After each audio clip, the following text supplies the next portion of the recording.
Jones. Upon his return to the BVI, JTV interviewed Dr. Jones to hear from him firsthand what the experience was like in Haiti, and what services, if any, the small but dedicated BVI delegation was able to render during their short time there. According to Dr. Jones, one of the first things that caught his attention upon his arrival to Haiti was the level of poverty which he encountered while there.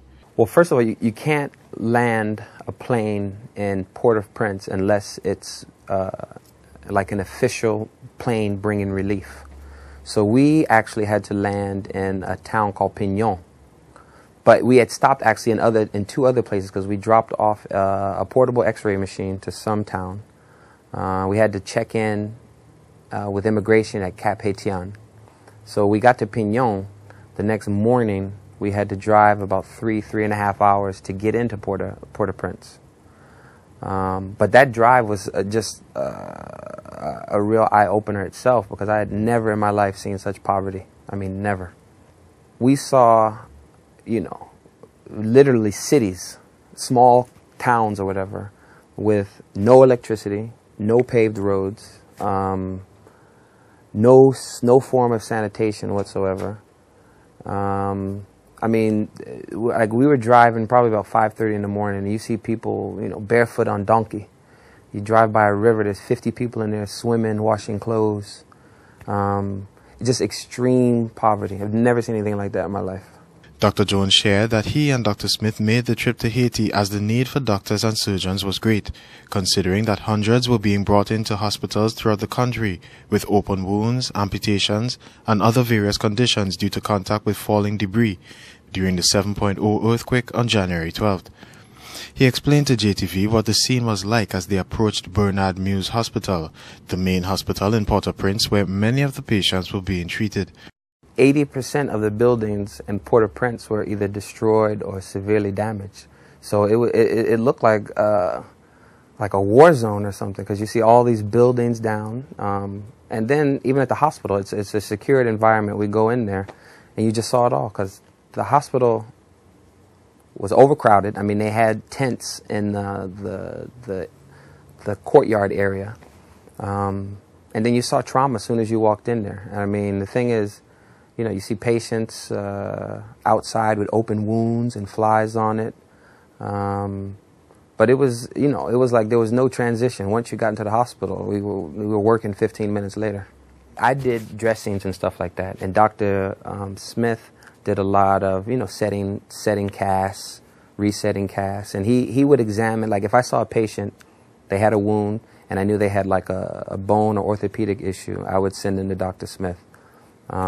If Dr. Smith saw a patient with a bone issue and then they had some skin problem, or wound problem, he would send them to me. So we were like, I was here and he was in a room there, but we weren't like working hand on hand to each other, but we were working in the same department. Dr. Jones went on to talk about a touching experience in which both he and Dr. Smith were called upon to help resuscitate a newborn baby, which eventually passed away.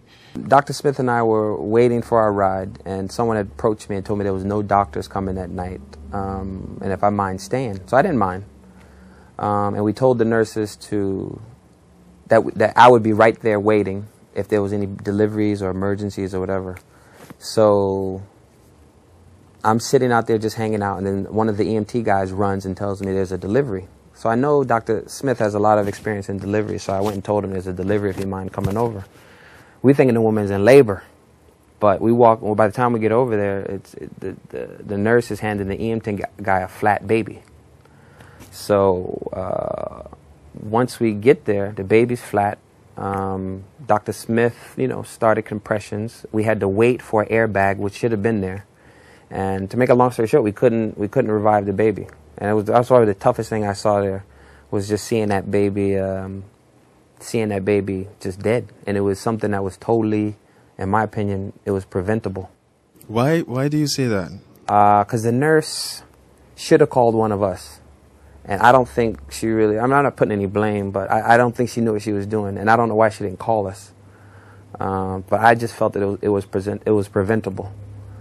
But, that was a tough situation for me, and it was actually Dr. Smith that sort of calmed me down, because I don't really see stuff like that in my field of work, You know, Dr. Smith's a seasoned doctor, so he sort of calmed me down because I was very upset.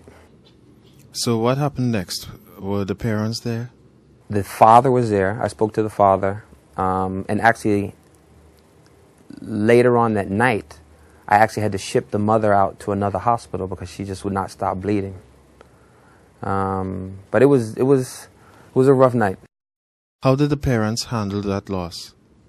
That's interesting because when I walked outside after, you know, we pronounced the baby dead and we stopped CPR, the dad was sitting there and he said, "Doc, baby dead?" And I said, "Yeah, you know, I'm sorry, but yeah, you know, the baby's dead." And he just goes, "Well," and that was it. And the mother? The mother didn't talk much because she was really in bad shape. She lost a lot of blood.